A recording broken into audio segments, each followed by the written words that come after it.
సోదరీ సోదరులారా, ఈరోజు మన పాఠం 2 దినవృత్తాంతములు 32వ అధ్యాయం నుండి 34వ అధ్యాయం 14వ వచనం వరకు సావధానంగా వినండి.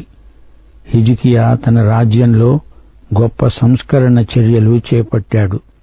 అష్షూరు రాజైన సన్హెరీబు పట్టణంలో జొరబడి వశపరుచుకోవాలని చూచాడు. హిజ్కియా గొప్ప విశ్వాసి. అతని రాజ్యంలో ప్రజలకు కూడా దేవుని యందు విశ్వాసం కలిగేలా రాజు వారిని నడిపించాడు. ప్రజలారా, మీరు దిగులు పడకండి, ధైర్యం విడువకండి, అష్షూరు రాజును చూచి బెదరకండి. మన సహాయకుడు మానవుడు కాడు, యెహోవా దేవుడు. రాజు సందేశం విని ప్రజలు ధైర్యం పుంజుకున్నారు. సన్హెరీబు ఈ ప్రజల విశ్వాసాన్ని బలహీనపరచడానికి తాను చేయవలసిందంతా చేశాడు. నా చేతులలో నుండి ఏ దేవుడు మిమ్మల్ని విడిపించలేడు. దేవుళ్ళందరూ సన్హెరీబుకు బలాదూరు. నన్ను మీ దేవుడు గెలవలేడు. నా చేతిలో నుండి మిమ్మలను విడిపించలేడు. ఇలాంటి మాటలతో, ఉత్తరాలతో సన్హెరీబు ఈ ప్రజల నైతిక శీలాన్ని బలహీనపరిచాడు. హిజ్కియా చేతగానివాడు అంటూ ప్రచారం మొదలుపెట్టాడు. సన్హెరీబు ఉత్తరం హిజ్కియాకు అందింది. అతడు ఆ ఉత్తరాన్ని తీసుకుని యెకాయికిని దేవాలయంలోకి వెళ్లాడు. దేవుని సన్నిధిలో ఆ ఉత్తరాన్ని పరిచి ఉంచాడు. హిజ్కియా గొప్ప ప్రార్థనాపరుడు. దేవుడు రాజు ప్రార్థన విన్నాడు. యెహోవా దూత వచ్చి శత్రు సైన్యాన్ని అప్పటికప్పుడే నాశనం చేశాడు. అతన్ని అతని కొడుకులే దేవత గుడిలో హతమార్చారు. శత్రువు చేతిలో నుండి దేవుడు హిజ్కియా రాజును, రాజ్యాన్ని కాపాడాడు. 24వ వచనం. హిజ్కియా రోగి అయి మరణశయ్యపై పరున్నాడు. హిజ్కియా ఎంతో ఏడ్చాడు. నన్ను బ్రతికించు దేవా అని ఎంతో మొర్రపెట్టుకున్నాడు. అతనికి కొరుకుడు పుండు పుట్టింది. దేవుడు అతణ్ణి స్వస్థపరిచాడు. ఇంకా 15 సంవత్సరాలు అతని జీవిత కాలాన్ని పొడిగించాడు. అయితే హిజ్కియా రాను రాను ఎంతో గర్వించాడు. దేవుడు అతని పైన, యూదా ప్రజలపైన ఎంతో కోపగించాడు. హిజ్కియా ప్రార్థించగా యెహోవా క్షమించాడు.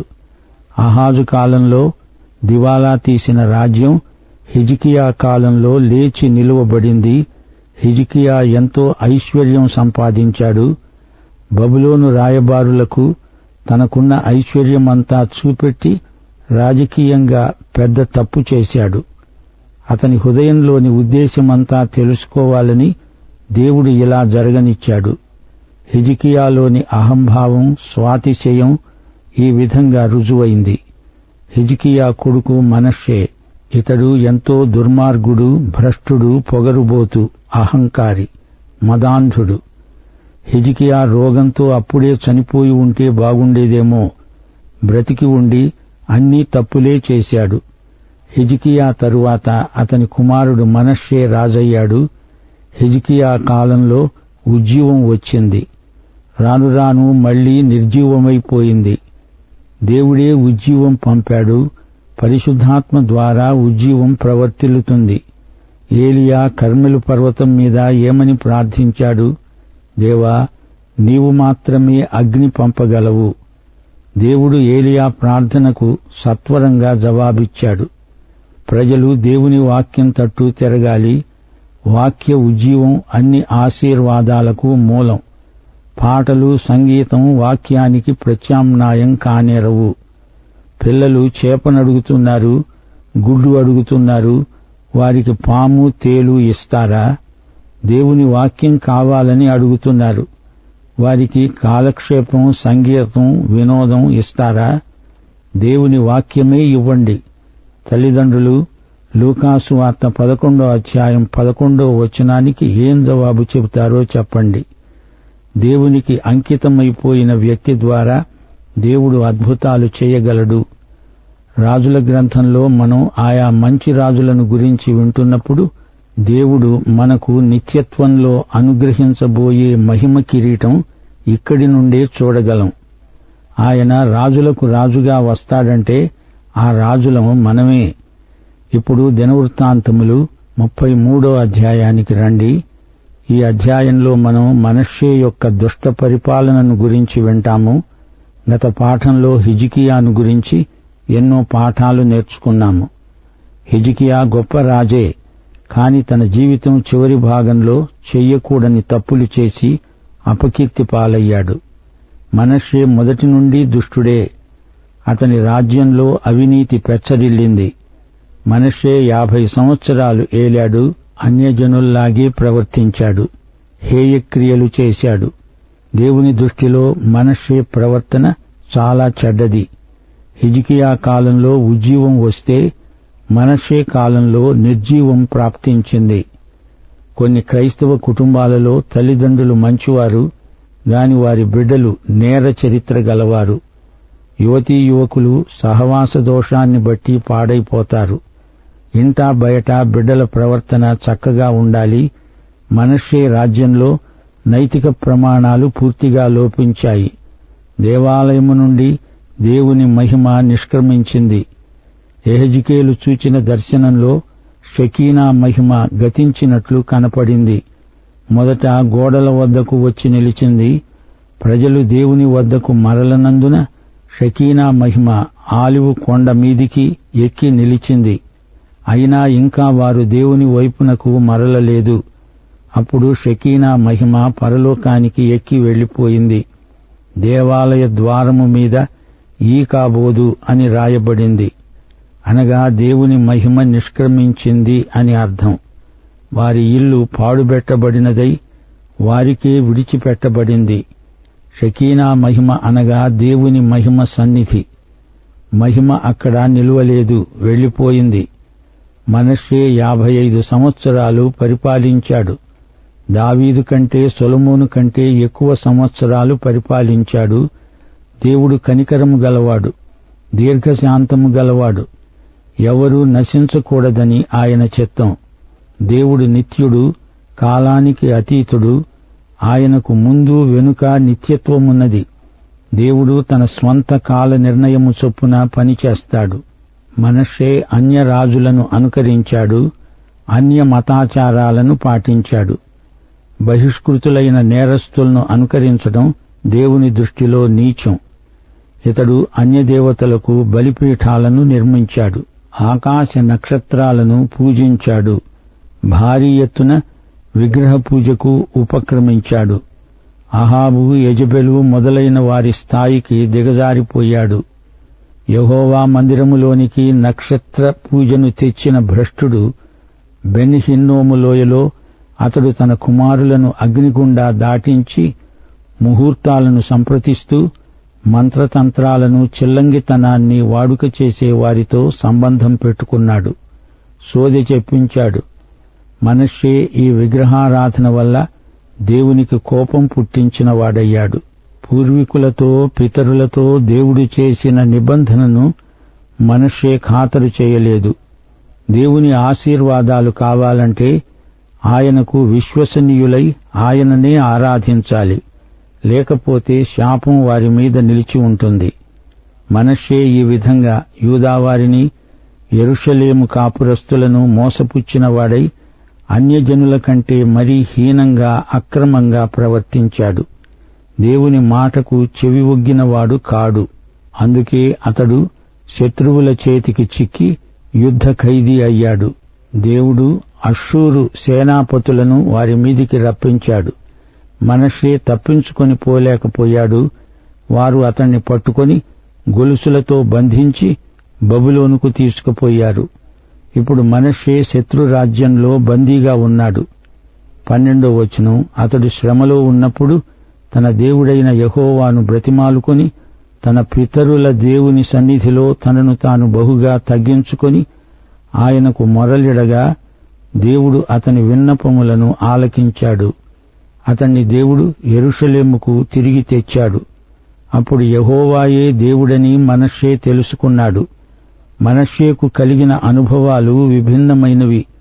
అతడు ఎన్నో కష్టాలను ఎదుర్కోవలసి వచ్చింది. బబులోను చెరలో ఉండగా మనష్షేకు పశ్చాత్తాపం కలిగింది. దేవుడు క్షమించాడు. ఆధ్యాత్మికంగా మనష్షే ఎంతో బలహీనుడు. యెరూషలేముకు తిరిగి వచ్చిన తరువాత మనష్షే అన్యదేవతలను తొలగించాడు, దేవాలయములో నుండి విగ్రహాలను తొలగించాడు, బలిపీఠాన్ని బాగుచేశాడు, యెహోవాకు బలులర్పించాడు. ఇశ్రాయేలీయుల దేవుడైన యెహోవాను సేవించండి అని ఆజ్ఞ జారీ చేశాడు. అయినా జనులు ఇంకా ఉన్నత స్థలములందే బలులు అర్పించడం మానలేదు, కాని యెహోవా నామమును మాత్రం పలుకుతున్నారు. అంటే వారు పూర్తిగా దేవుని వైపునకు మరలి రాలేదు. దేవుడు కృపామయుడు, పాపాలు ఒప్పుకుంటే దేవుడు క్షమిస్తాడు. తల్లిదండ్రులు, మీ పిల్లల కోసం మానక ప్రార్థించండి. ఎప్పుడో ఒకప్పుడు వారి జీవితంలో పరివర్తన తప్పక వస్తుంది. ఇది నిజం. మనష్షే తరువాత అతని కుమారుడు ఆమోను రాజ్యానికి వచ్చాడు.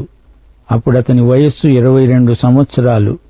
ఇతడు యెరూషలేములో 2 సంవత్సరాలు రాజ్యమేలాడు. ఇతనికి తండ్రి బుద్ధులే వచ్చాయి. తల్లిదండ్రుల ప్రభావం పిల్లల మీద పడుతుంది. ఆమోను నడత మంచిది కాదు. తండ్రి నెలకొల్పిన విగ్రహాలను పూజించాడు. తండ్రి పశ్చాత్తప్తుడయ్యాడు, కాని ఇతనికి మారు మనస్సు రాలేదు. ఎక్కువ ద్రోహ కార్యాలు చేశాడే కాని గుణపడినవాడు కాడు. ఆమోను సేవకులే అతన్ని హత్య చేశారు.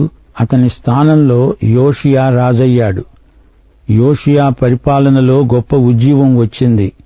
ఇశ్రాయేలు జాతీయ జీవితంలో గడియారం సరిగ్గా 12 గంటలకు 5 నిమిషాలకు తక్కువ. అప్పుడు దేవుడు ఉజ్జీవం పంపాడు. యూదా జాతి చెరకుపోకముందు వచ్చిన చివరి ఉజ్జీవం ఇదే. జాతీయ జీవిత రేఖ చిట్ట చివరి బిందువు వరకు వచ్చింది. మనష్షే, ఆమోను ఈ ఇద్దరి పాలన అయిపోయిన తరువాత ఈ ఉజ్జీవం రావడం విశేషం. అంతకుముందు ఏలిన రాజులిద్దరూ జాతిని విగ్రహారాధన సంస్కృతిలోకి పడనెట్టారు, పాపంలోకి పడద్రోశారు. అయితే ఇశ్రాయేలు జాతీయ నిరీక్షణ బొత్తిగా అంతరించిపోలేదు. వారి ఆశాభావం అడుగంటలేదు. శ్రోతలు, ఈ రోజున మనం మన దేశీయ సంఘాల ఉజ్జీవం కోసం ప్రార్థిస్తున్నాము. దేవుడు అట్టి ఉజ్జీవం పంపుతాడని, స్థానిక సంఘాలలో మహత్తరమైన సామూహిక ఉజ్జీవం వస్తుందని మన నిరీక్షణ. దేవుని ఆత్మ మానవాతీతమైన రీతిలో సంఘములను ఉజ్జీవపరుస్తాడని, ఉత్తేజపరుస్తాడని నమ్ముతున్నాము. ప్రతి ఒక్కరూ చేయవలసిన ప్రార్థన: ప్రభూ, నన్ను నీ చిత్తమందు ఉంచు, నన్ను నీ సన్నిధిలో నీతిమంతుడనై బ్రతికేలా బలపరచు, స్థిరపరచు. దేవుని దృష్టిలో నిజాయితీగా యథార్థంగా లేని వ్యక్తి ఏమని ప్రార్థించగలడు? సత్యం కోసం ధైర్యంగా నిలువగల వ్యక్తులు, పరిశుద్ధ జీవితానికి అంకితమైపోయిన వ్యక్తులు ఉజ్జీవాన్ని గురించి ఆశిస్తారు, మాట్లాడతారు, ప్రార్థిస్తారు. దేవుని ఆత్మ స్వేచ్ఛగా తన ఉజ్జీవ కార్యం జరిగిస్తాడు. ఇప్పుడు యోషియా రాజును చూడండి. దేవుడు అతణ్ణి ఎంతో ఘనంగా వాడుకున్నాడు. యోషియా ఏలన ఆరంభించినప్పుడు 8 ఏండ్ల వాడై యెరూషలేములో 31 సంవత్సరాలు రాజ్యమేలాడు. అతడు యెహోవా దృష్టికి నీతిగా వ్యవహరిస్తూ కుడికి గాని ఎడమకు గాని తొలగకుండా తన పితరుడైన దావీదు చూపిన ప్రవర్తనకు అనుగుణంగా జీవించాడు. శ్రోతలు వింటున్నారా? దేవుని దృష్టికి ఏది మంచో అదే మనకు మంచి. చీకటిని వెలుగును వేరు చేసిందెవరు? దేవుడు. ఈ వేర్పాటును మనిషి చేయగలడా? అసాధ్యం. వెలుగుకు చీకటికి మధ్య మానవుడు విభజన రేఖ గీయగలడా? అసాధ్యం. అది దేవుడు మాత్రమే చెయ్యగలడు, చేశాడు. తన ఏలుబడియందు తన 8వ ఏట తానింకా బాలుడై ఉండగానే అతడు తన పితరుడైన దావీదు యొక్క దేవుని సమక్షంలో విచారించడానికి పూనుకున్నవాడై తన 12వ ఏట ఉన్నత స్థలాలను, దేవతాస్తంభాలను పడగొట్టి చెక్కిన విగ్రహాలను, పోత విగ్రహాలను తీసివేసి యూదా దేశమును, యెరూషలేమును పవిత్రము చేయనారంభించాడు. యోషియాకు అప్పుడు 16 ఏండ్లు. అప్పుడే అతడు యెహోవాను వెతకనారంభించాడు. ఈ రోజున దేవుడు యువతను తన మహిమార్థమై ఎంతగానో వాడుకుంటున్నాడు. లోక జనాభాలో ఇప్పుడు యువతీ యువకులే ఎక్కువ సంఖ్యలో ఉన్నారు. యువకులెందరో దేవుని వాక్యం పట్ల శ్రద్ధాసక్తులు చూపుతున్నారు. యోషియా తన 20వ ఏట యూదా రాజ్యమంతటా సంస్కరణలు చేయడానికి పూనుకున్నాడు. ఉజ్జీవానికి ఫలితమే దిద్దుబాటు, సంస్కరణలు. పాపాలు క్షమించబడినప్పుడు నీలోకి పరిశుద్ధత, పరిశుద్ధాత్మ శక్తిగా నీ నరనరాలలో, నవనాడులలో ఉరకలు వేస్తుంది. ఉజ్జీవం వచ్చింది అంటే పాపంతో జోలి ఏమాత్రము లేకుండా ప్రజలు తమ విమోచనాత్మక అనుభవాన్ని ఇతరులతో పంచుకుంటారు. యోషియా నిర్భయంగా సంస్కరణలను అమలుపరిచాడు. యోషియా యూదా రాజ్యాన్ని సంస్కరించిన తరువాత తన దృష్టిని ఇశ్రాయేలు రాజ్యం వైపు మరల్చాడు. 34వ అధ్యాయం 8వ వచనం. అతని ఏలుబడియందు 18వ సంవత్సరంలో దేశాన్ని, మందిరాన్ని పవిత్రపరచడం అయిన తరువాత దేవుని మందిరాన్ని మరమ్మతు చేయడానికి కొందరిని పంపాడు. షాఫాను, మయశేయ, యోవాహాజు అనే వారిని పంపాడు. మయశేయ పట్టణాధిపతి, యోవాహాజు ప్రభుత్వ దస్తావేజుల మీద అధికారి. ఈ మందిరం మరమ్మతు కార్యక్రమం మొదలుపెట్టినప్పుడు యోషియా వయస్సు 26 ఏండ్లు. మనష్షే కాలంలో అంతా పాడుబెట్టబడింది. అతని మనుమడి కాలంలో మరమ్మతు జరిగింది. తాతల కాలంలో మందిరం సంగతే ఎవరూ పట్టించుకోలేదు. ఈ రాజు హయాంలో ప్రధాన యాజకుడు హిల్కీయా. మందిరములోకి వచ్చిన ద్రవ్యాన్ని తెచ్చి వారు హిల్కీయాకు అప్పగించారు.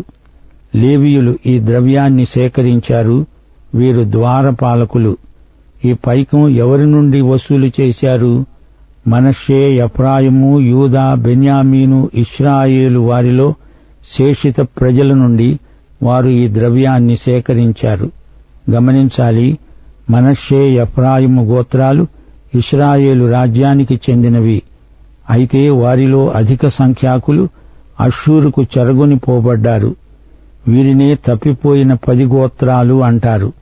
గాని ఈ చరిత్ర కాలానికి ఇంకా వారు తప్పిపోయి ఉండలేదు. దేవాలయం మరమ్మతు కోసం వీరు ద్రవ్యం పంపారు. ఎలాగైతేనేమి దేవాలయం మరమ్మతు పూర్తి అయింది. పనివారు ఎంతో నమ్మకంగా పనిచేసి ముగించారు. మోషే ద్వారా దేవుడు అనుగ్రహించిన ధర్మశాస్త్ర గ్రంథం యాజకుడైన హిల్కీయాకు దొరికింది. 14వ వచనం. పోయిన దేవుని వాక్యం వారికి దొరికింది. శ్రోతలు వింటున్నారా? దేవుని వాక్యాన్ని పోగొట్టుకోవడం ఎంత నష్టం! దేవాలయంలో వారికి దొరికింది డబ్బు కాదు, నిక్షేపము కాదు. దేవుని వాక్యాన్ని మించిన పెన్నిధి మరేమున్నది? ఈ వాక్యాన్ని పోగొట్టుకోకండి శ్రోతలు. మీ జీవితంలో దేవుని వాక్యాన్ని ఎక్కడ పాతిపెట్టారు? దేని కింద పూడ్చిపెట్టారు? 4 శ్రేష్టమైన వచనాలు 119వ కీర్తనలో దేవుని వాక్యాన్ని గురించి ఏం చెబుతున్నాయి? 14వ వచనం. సర్వ సంపదలు దొరికినట్లు నీ శాసనముల మార్గమును బట్టి నేను సంతోషిస్తున్నాను. 72వ వచనం. వేల కొలది బంగారు నాణెముల కంటే నీవిచ్చిన ధర్మశాస్త్రము నాకు మేలు. 127వ వచనం. బంగారు కంటే, అపరంజి కంటే నీ ఆజ్ఞలు నాకు ప్రియముగా ఉన్నవి. 162వ వచనం. విస్తారమైన దోపు సొమ్ము సంపాదించిన వానివలే నీవిచ్చిన మాటను బట్టి నేను సంతోషిస్తున్నాను. ప్రియ సోదరా, సోదరి, నీవు రక్షించబడ్డావా? ప్రభు అయిన యేసుక్రీస్తు వారి సత్కృప, తండ్రి అయిన దేవుని దివ్య ప్రేమ, పరిశుద్ధాత్మ సహవాసము మనకందరికీ నిత్యత్వము పర్యంతము తోడై ఉండునుగాక. ఆమేన్.